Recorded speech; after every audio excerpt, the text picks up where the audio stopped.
Go ahead, Mr. Barrett.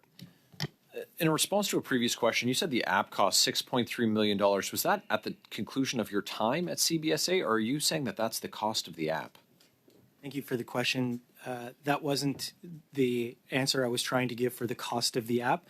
The $6.3 million was the aggregate costs that I was tracking over the first year, which is what the OAG put in her report. Increased by tenfold in the following year. It increased to $54 million and then to at least $60 million by the Auditor General's accounting. I think from the Auditor General's accounting, from what I recall, and I'm using rough numbers, was it went from 6.3 to 25 to 25. And I say that, and I know that doesn't add up to 60, but it adds up to pretty close. So whether it was 27 or 28, right. But yeah. So the app cost $60 million. I would say the program of ArriveCan. The question is, sir, do you disagree with the Auditor General's findings that ArriveCan cost $60 million? Do you agree, yes or no? I agree that the costs that she tracked were $60 million. $60 million, yes. Do you think taxpayers got good value for money with this app? It's a pretty straightforward question. I think that what we were looking at when we were building it while I was there was how we could keep airports having people move through, how we could get provinces and territories. Do you think it's good value for money for the 10,000 people who were at least 10,000 who were wrongly quarantined for 14 days, placed under house arrest under threat of jail? Do you think that they think it's good value for money?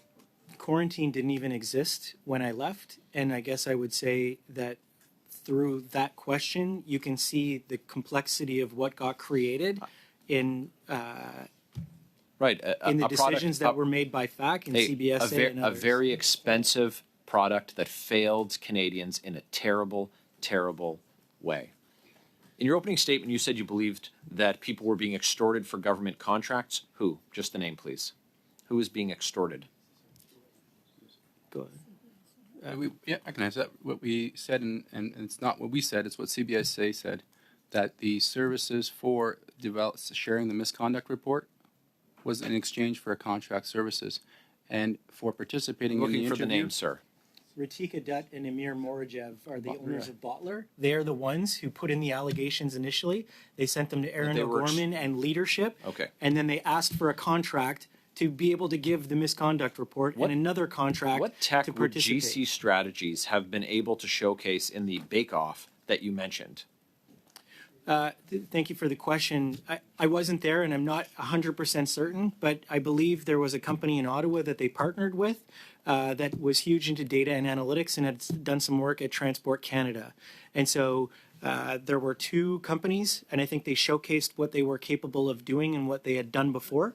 Raise red flags that you have a company there showing off another company. So if GC Strategies was making 30% on $20 million, which, as I pointed out yesterday, with some quick math, is enough to hire 10 full-time public servants for 25 years, that $20 million contract. So GC Strategies making 30% on a $20 million contract to make introductions. The introduction was made. These guys are using Google searches. Did no one see that using a company, a middleman that's cutting 30% off this, did no one see that was insane? Maybe I can opine in here. So with respect to skill sets and the costs, we are the public service and servants are not Lego pieces or interchangeably used in the same way. For example, we did reach out to CDS, which is the Canadian Digital Services, looking to leverage a program where we would bring in expertise. The annual cost would have been $400,000 per person, plus the EBPs, the employee benefits. The skill sets are not interchangeable or